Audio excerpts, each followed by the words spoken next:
नमस्कार, खबर उत्तराखंड में आप सभी का स्वागत है। मैं हूं आपके साथ ऐशी शुक्ला। रुक करेंगे खबरों कार्यक्रम से पहले एक नजर सुर्खियों पर।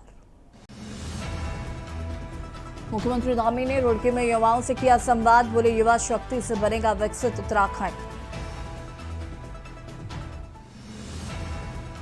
दिल्ली से चारधाम यात्रा होगी आसान, बचेंगे 7 घंटे। Meerut Rishikesh rapid rail, Karnaprayag rail line में बदलेगी तस्वीर। डोईवाला में गुलदार का आतंक, सीसीटीवी में कैद हुई शिकार की घटना। स्थानीय लोगों ने की वन विभाग से गश्त बढ़ाने की मांग। उत्तराखंड के पर्वतीय जिलों में गरज चमक के साथ बारिश की संभावना। मैदानी जिलों में गर्मी से लोगों का हाल बेहाल।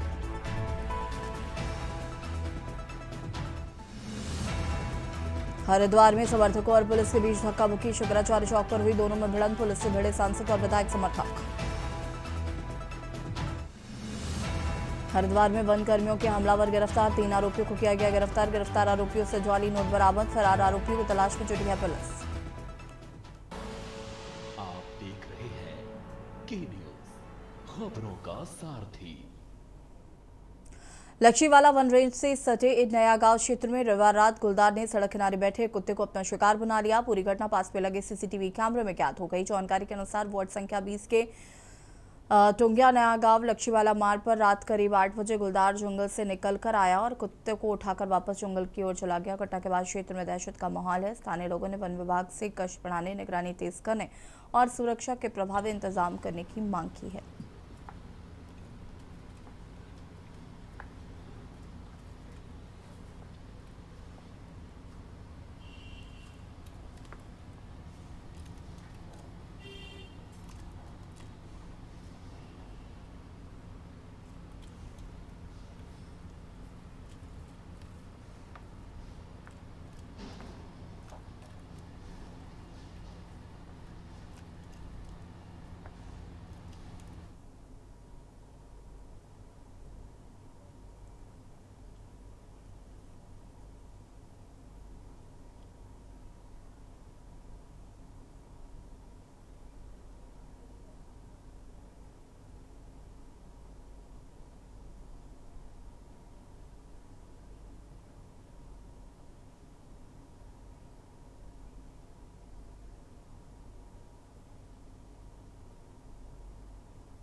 मुख्यमंत्री पुष्कर सिंह धामी 2 दिवसीय भ्रमण पर अपने गृह क्षेत्र खटीमा पहुंचे, जहां उन्होंने क्षेत्रवासियों से मुलाकात कर उनकी समस्याओं को सुना और संबंधित अधिकारियों को उनके शीघ्र समाधान के निर्देश दिए हैं। मुख्यमंत्री ने कहा कि जन समस्याओं का समयबद्ध निस्तारण सरकार की सर्वोच्च प्राथमिकता है। दौरे के दौरान मुख्यमंत्री ने लोहिया हेड बाईपास से शारदा नहर क्षेत्र का स्तरीय निरीक्षण भी किया और उन्होंने अधिकारियों को इस क्षेत्र को पर्यटन की दृष्टि से विकसित करने के लिए आवश्यक कार्य योजना तैयार करने के निर्देश दिए।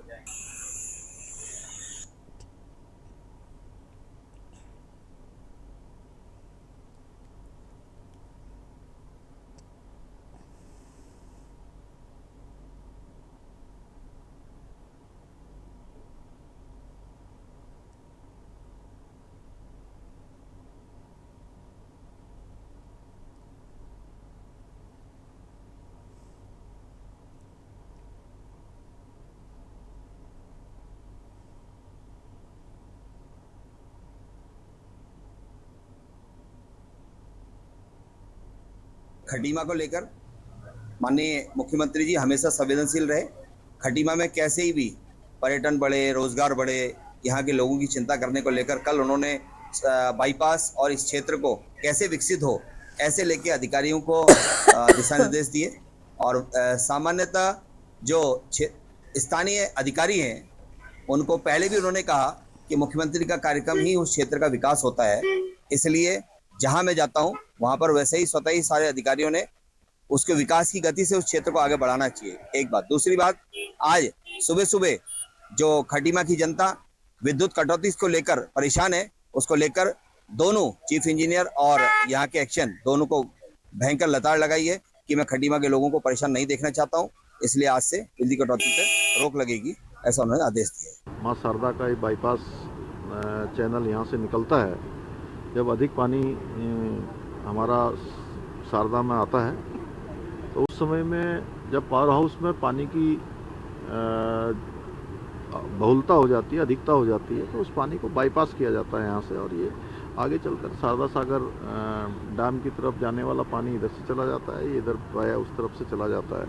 तो बीच में बड़ा फॉरेस्ट है, ये पूरा क्षेत्र वनों से आच्छादित है, शारदा नदी से आच्छादित है, और बड़ा सुंदर इसका एक स्थान भी है। तो इस स्थान पर टूरिज्म की बहुत संभावनाएं हैं।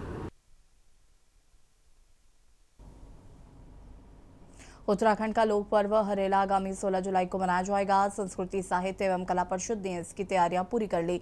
परिषद के उपाध्यक्ष मधु भट्ट ने बताया कि हरेला उत्तराखंड की देव संस्कृति से जुड़ा पारंपरिक लोक पर्व है। उन्होंने कहा कि हरेला पर्व उत्तराखंड की संस्कृति की पहचान है। वहीं इस वर्ष परिषद विभिन्न संस्थाओं के साथ मिलकर कार्यक्रम आयोजित करेगी। इस दौरान पर्यावरण संरक्षण में सक्रिय संस्थाओं को सम्मानित भी किया जाएगा।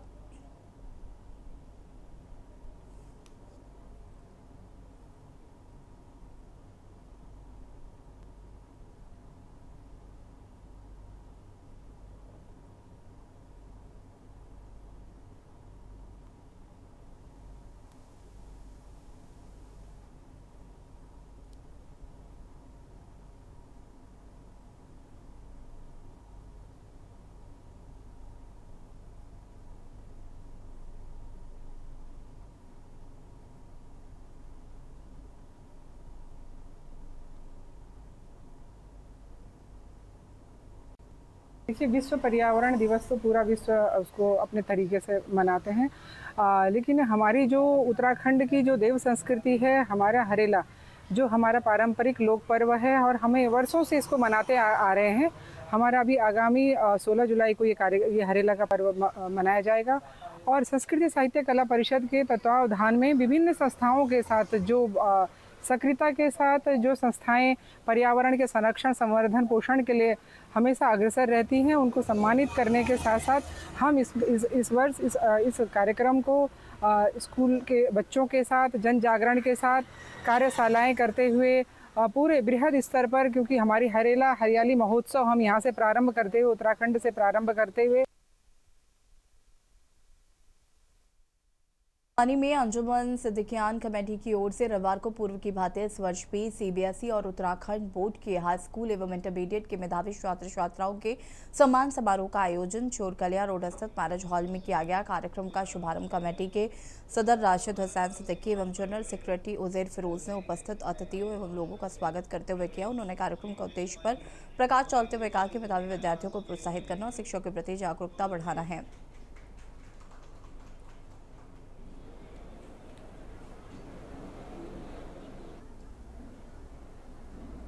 मेहमानों खुसूसी माजरत के साथ चाहूंगा कि थोड़ी देर और रुक जाए बस। की ओर से बच्चों की हौसला अफजाई के लिए जो बच्चे होनहार हैं उनको सम्मानित करने के लिए भी मंच पर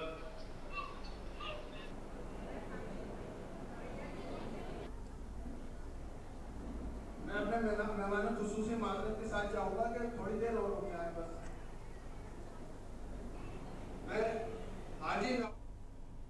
उत्तराखंड में कांग्रेस के संगठनात्मक बदलाव को लेकर सियासत गर्मा गई है। कांग्रेस ने इसे आंतरिक मामला बताते हुए कहा कि नए पदाधिकारियों की नियुक्ति की प्रक्रिया जारी है और संगठन बुरी तरह से सक्रिय है। वहीं भाजपा ने पलटवार कर कहा है कि जो पार्टी अपना संगठन नहीं संभाल पा रही उसे भाजपा पर टिप्पणी का अधिकार नहीं। कांग्रेस प्रवक्ता सुजाता पॉल ने संगठन महामंत्री पद पर उठे सवालों पर कहा कि नियुक्ति प्रक्रिया चल रही है, प्रभारी और प्रदेश अध्यक्ष पहले की तरह जिम्मेदारी निभा रहे हैं। उन्होंने भाजपा पर निशाना साधा कि सत्ता में होने के बावजूद वो अपने आंतरिक मामले नहीं संभाल रही है।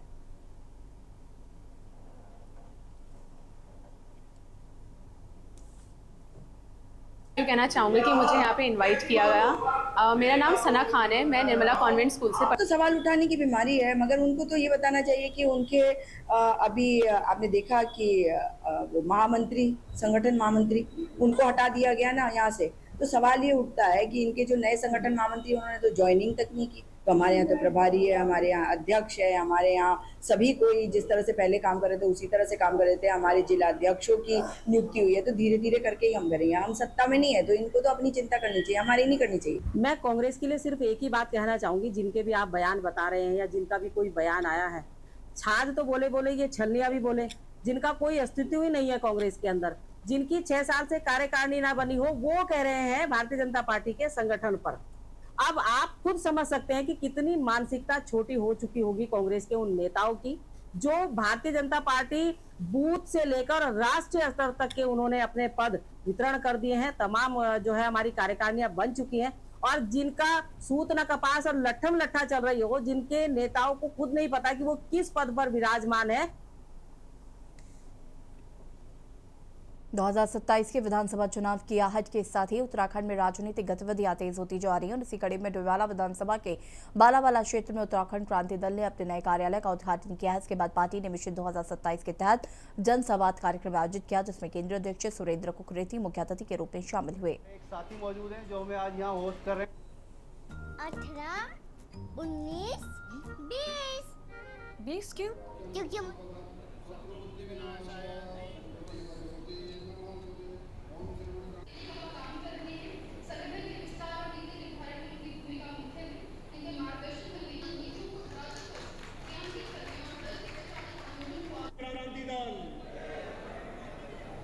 आप सबको मेरा बहुत बहुत प्यार, बहुत बहुत नमस्कार। डोईवाला विधानसभा के अंतर्गत आती है। सर्वप्रथम आज इस ऐतिहासिक जनसभा केंद्र अध्यक्ष उत्तराखंड क्रांति दल, आपका नेतृत्व हमें यूं ही आप कृपया दीप प्रज्वलित करने के लिए मंच पर पहुंचे। सभी अतिथियों से निवेदन है, आप कृपया, मेरा अनुरोध है जहाँ पर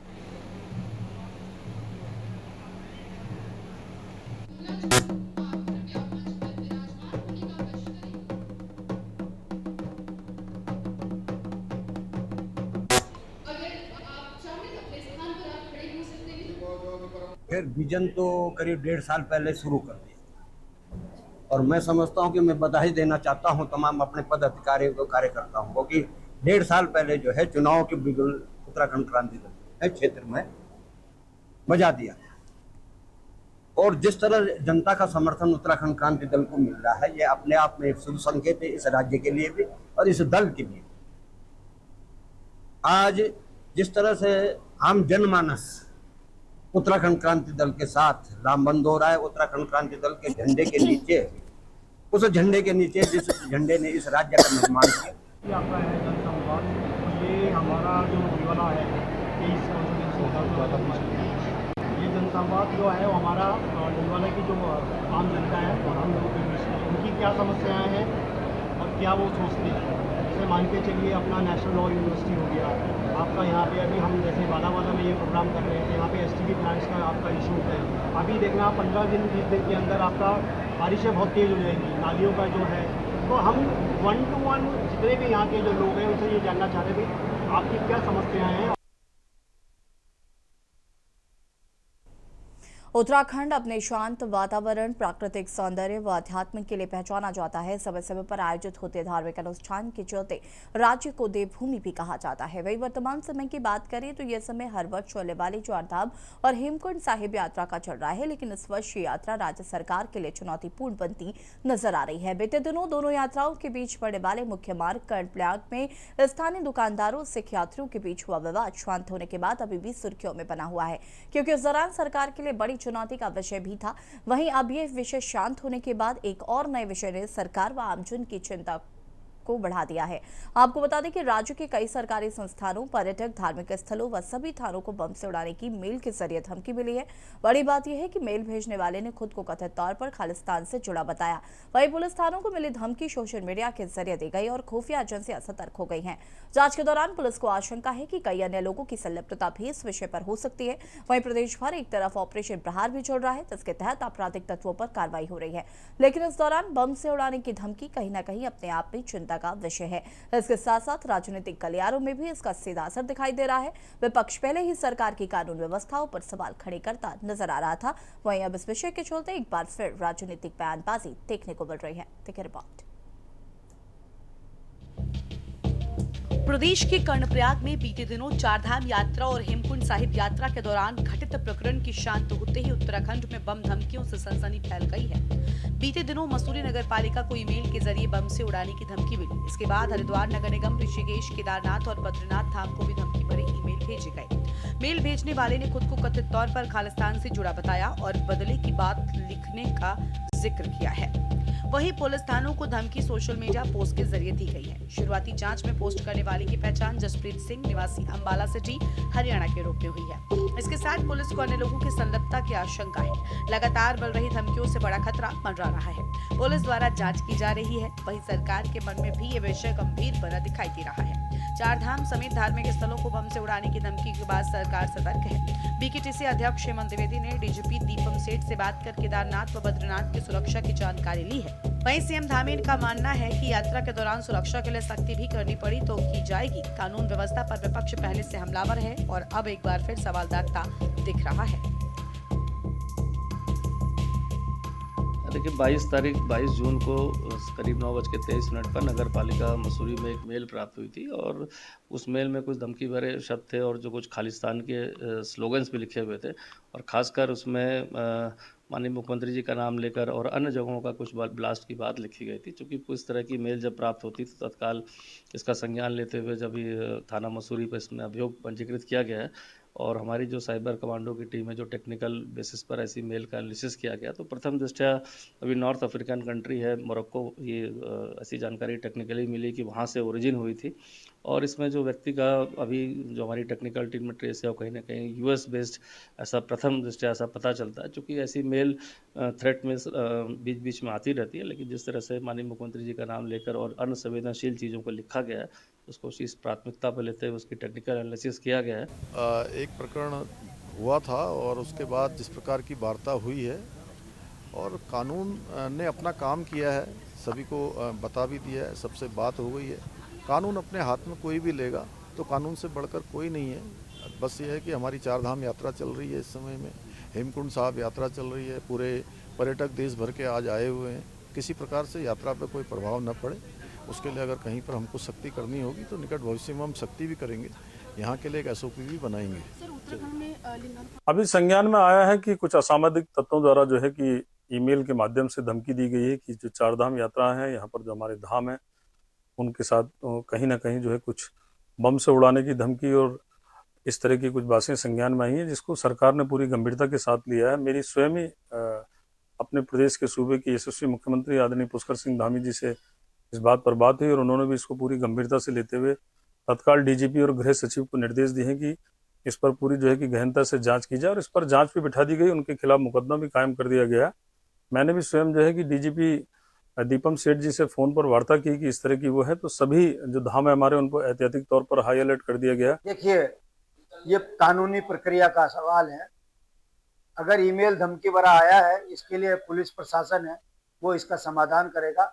मगर हम पुनः कहते हैं, चाहे वो नगरासू की घटना हो, चाहे केदार बाबा के दरबार में आपस में लाठीचार्ज करने का मामला हो, ये दोनों इस दृष्टिकोण से देखा जाना चाहिए कि समुदाय कोई भी हो, जो हुड़दंगी है वो हुड़दंग करेगा, कानून अपना काम करेगा।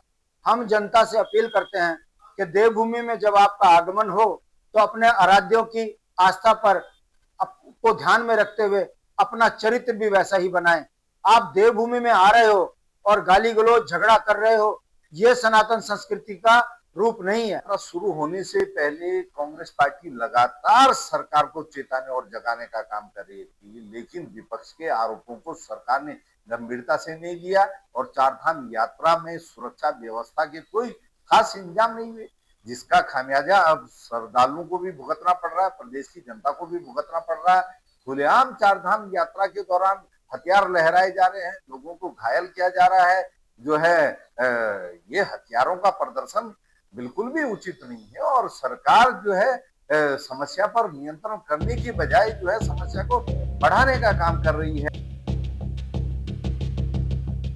चार धाम और हेमकुंड साहिब यात्रा के पीक सीजन में बम धमाके के मेल ने उत्तराखंड सरकार और सुरक्षा एजेंसियों की चुनौती बढ़ा दी है। देवभूमि की पहचान शांति और आस्था से है, लेकिन लगातार सामने आ रहे विवाद और धमकियां इस छवि को प्रभावित कर रही हैं। सोशल मीडिया के जरिए थानों को मिली धमकी ने खतरे को और गंभीर बना दिया है। पुलिस, खुफिया एजेंसियां, आईटीबीपी और एसडीआरएफ अलर्ट पर है। वहीं ऑपरेशन प्रहार के बीच ऐसी घटनाएं विपक्ष को एक बार फिर से कानून व्यवस्था पर सवाल करने पर मजबूर कर रही हैं। इससे पहले भी विपक्ष सरकार को घेर रहा था, अब इस मुद्दे ने सियासी बयानबाजी को और धार दे दी है। हालांकि सरकार का कहना है कि यात्रा में किसी तरह की बाधा नहीं आने दी जाएगी और जरूरत पड़ी तो सख्त कदम भी उठाए जाएंगे, जिसके चलते लाखों श्रद्धालुओं की सुरक्षा और देवभूमि का देवत्व दांव पर है। ऐसे में प्रशासन की तत्परता और सरकारी समन्वय ही तय करेगा कि यात्रा सुरक्षित और शांतिपूर्ण ढंग से पूरी हो सके। Uttarakhand desk report. और खबर उत्तराखंड में फिलहाल आता ही, देखते रहिए के न्यूज़ इंडिया। नमस्कार।